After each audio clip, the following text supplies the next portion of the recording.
Hello friends, welcome to Balayya talkies. ఈరోజు మన ఆంధ్రప్రదేశ్లోని నాగలాపురంలో ఉన్న విష్ణుకు అంకితం చేయబడిన వైష్ణవ ఆలయం చూద్దాం.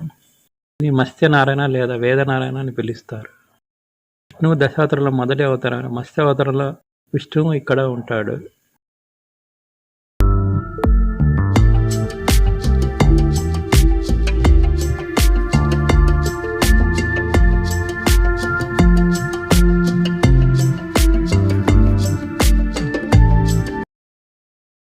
ఈ ఆలయం ఖగోళ అద్భుతంగా పరిగణించబడే సూర్య ఉత్సవానికి ప్రసిద్ధి చెందినది.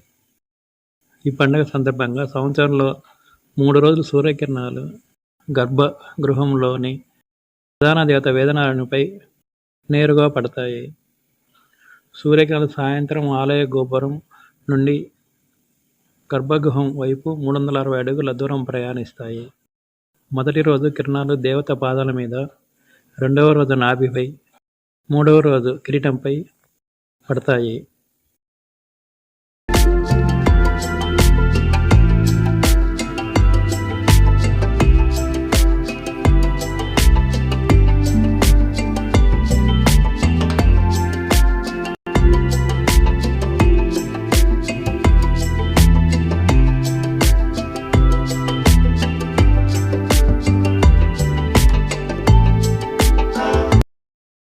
ఇది అప్పట్లో వేదపురని, వేదరణ్య క్షేత్రమని, హరికంఠాపురమని వివిధ పేర్లతో పిలుస్తారు.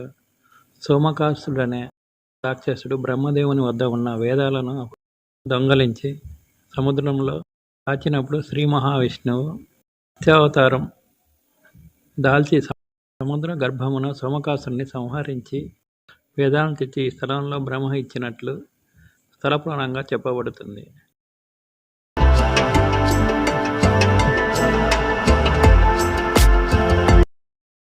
శ్రీకృష్ణదేవరాయలు హరికంఠాపురంలో వెలిసి ఉన్న మత్స్యావతార శ్రీ వేదనారాయణ స్వామి ఆలయాన్ని పంచ ప్రాకారాలు, సప్తదొరలతో అత్యంత కళాత్మకమైన శిల్పకళతో సుందర ఆలయంగా తీర్చిదిద్ది పునర్నిర్మించి తన తల్లి పేరున దీని నాగలాపురంగా నామకరణం చేసినాడు. ఈ ఆలయ ఉత్తర కుడ్యం నందు గల శాసనం ద్వారా తెలియచున్నది. ప్రతి సంవత్సరం మార్చి 23, 24, 25 తేదీలలో సూర్య పూజోత్సవం మిక్కిలి వైభవంగా జరుగుతుంది. 26, 27, 29 తేదీలలో 3 రోజులు తెప్పోత్సవాలు అత్యంత వైభవంగా జరుగుతాయి. అదేవిధంగా ఏప్రిల్ నెలలో పౌర్ణమి నుండి 10 రోజులు బ్రహ్మోత్సవాలు కన్నుల పండుగగా జరుగును. ప్రతిరోజు 3 పూల నిత్య పూజలు జరుగుతాయి. ఈ ఆలయం 1967 సెప్టెంబర్ 24న తిరుమల తిరుపతి దేవస్థానం వారి అధీనంలోకి వచ్చింది.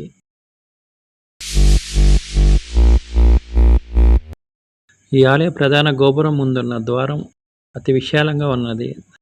దానిపై నుండిన గోపురం కూలిపోగా తిరుమల తిరుపతి దేవస్థానం వారు కొత్తగా గోపురాన్ని నిర్మించినారు కనుక ఇది చిన్నదిగా ఉంటుంది.